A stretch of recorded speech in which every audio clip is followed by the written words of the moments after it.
नमस्कारांचं मनापासून मी या निमित्ताने स्वागत करतो. आपण शेजारी असताना पण आपली भेट होत नाही, पण त्या निमित्ताने आपल्याशी संवाद साधावा आणि विशेषतः गेले 2 दिवस जो मी दिल्ली दौरा आयोजित केला होता. अनेक वेळा दिल्लीचे दौरे होतात. लोकांमध्ये एक संभ्रम असतो, की फक्त फोटो सेशनसाठीच होतात का? किंवा हे दौऱ्यांना काय अर्थ असतो का? आणि मग काही वेळी काही लोकं टीकाही करतात, की फक्त दिल्ली दरबारी जातात, तर सर्वसामान्य लोकांचे प्रश्न काही घेऊन जात नाही.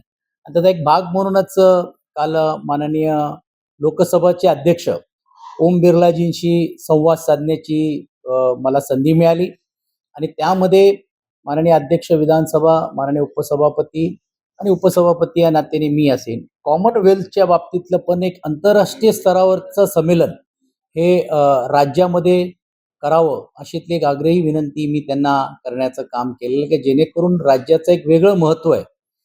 यावेळी आंतरराष्ट्रीय स्तरावरती कॉमनवेल्थचे जे आहेत, अर्थात तो ठरवण्याचा अधिकार त्यांचा असतो आणि मग केपटाऊनला होणार आहेत. त्याच्यानंतर नायजेरियाला होण्याची शक्यता आहे. पण त्याच्यानंतर भारतामध्ये ज्यावेळी जर आलं, तर त्याची संधी ही राज्याला मिळावी, जेणेकरून आंतरराष्ट्रीय स्तरावरती पण देखील जे पार्लिमेंटरी आहेत किंवा लोकसभा सदस्य तिकडचे असतील किंवा विधानसभा आणि सत्र असेल, जो फेडरल गव्हर्नमेंटची एक व्यवस्था आहे, त्यातून आपल्या राज्यालाही त्याच्यातली माहिती मिळावी आणि तरुणांना आकर्षण जो आहे या सर्व लेजिस्लेटिव्ह काउन्सिलच्या बाबतीतली माहिती समजून घेण्यासाठी, तर त्याला उपयुक्त होईल तशीतली एक चर्चा त्यांच्यावर झाली. एक चांगली गोष्ट झाली की माननीय देशाचे गृहमंत्री आदरणीय अमित शहाजींबरोबर पण देखील सदिच्छा भेट झाली. पण तो सदिच्छा भेटीचा फायदा घेत असताना माननीय सर्व खासदारांबरोबर आणि विशेषतः आदरणीय श्रीकांत शिंदेजी यांच्या पुढाकाराने ती आम्ही सर्वजण त्यांना भेटलो आणि केंद्र सरकारच्या संबंधित असलेल्या अनेक जमिनीवरती मग CPWD असेल, विशेषतः PWD ज्याला आपण म्हणतो, रेल्वे असतील, BPT असेल, या सर्वांवरती मोठ्या प्रमाणावरती क्लस्टर धोरण आखण्याचं काम राज्य सरकारने केलं, परंतु केंद्र सरकारने अद्याप त्याच्यातला धोरण ठरवलं नाही आहे आणि म्हणून तसं एक धोरण त्यांच्या स्तरावरती करावं अशीतली एक देखील आग्रही विनंती या निमित्ताने आम्ही केलेली आहे आणि त्यांनी सकारात्मक चर्चा करण्याचं काम केलेलं आहे. त्याच अनुशासनाने असलेले माननीय केंद्रीय मंत्री नौकान आणि लोहमार्ग सोनूवालजी, सबरबंद सोनूवालजी यांच्याशी मी भेटलो. मुंबई शहरात मोठ्या प्रमाणावरती BPTच्या जमिनी आहे. त्या BPTच्या जमिनीवरती मोडकळी झालेल्या ज्या इमारती आहेत त्याची रिन्युअल पण दिली जात नाही, रिपेअरिंगला परवानगी दिली जात नाही आणि रिडेव्हलपमेंटला परवानगी दिली जात नाही आणि म्हणून मोठ्या प्रमाणावरती तिकडच्या भाडेकरूंना दिलासाच मिळत नाही.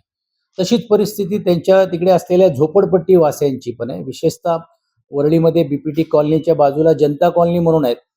अनेक वर्ष BPT हे क्लेम करते ही आमची जागा आहे आणि राज्य सरकार म्हणून आम्ही क्लेम करतोय की याच्यात पुनर्विकासाचा धोरण आम्ही जाहीर केल्यानंतर त्यांना घरं द्या किंवा त्यांची योजनेला मान्यता द्या, ती दिली जात नाहीये आणि त्याचा एक भाग म्हणूनच ती चर्चा करण्याचं काम केलं. मला सांगण्याचा आनंद होतोय, त्वरित त्यांनी माझ्या विनंतीला मान देऊन तिकडचे असलेले जे कमिशनर असतील किंवा त्या खात्याचे संबंधित अधिकारी असतील, त्यांना त्यांनी सूचना दिल्या की माझ्याबरोबर त्यांनी चर्चा करावी आणि हा विषय समजून घ्यावं आणि 9 आणि 10 तारखेला ते मुंबईमध्ये या विषयावरती चर्चा करण्यासाठी पण देखील त्यांनी वेळ देण्याचं काम केलेलं आहे.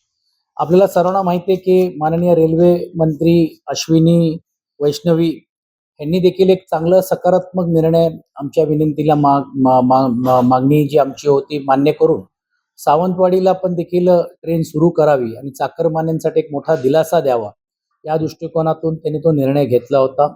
नरेश मस्के यांनी पुढाकार घेतला होता. संजय पाटील खासदार आहेत कोकणातले, तिकडे लोक त्यांच्या मतदारसंघामध्ये खूप असल्यामुळे आणि विशेषतः नितीश राणेजी आणि नारायण राणे साहेबांची पण मागणी होती आणि त्या दृष्टिकोनातून श्रीकांत शिंदे यांच्या नेतृत्वाखाली आम्ही शिष्टमंडळ त्यांना भेटलो आणि त्यांचा सत्कार करण्याचं काम केलेलं आहे.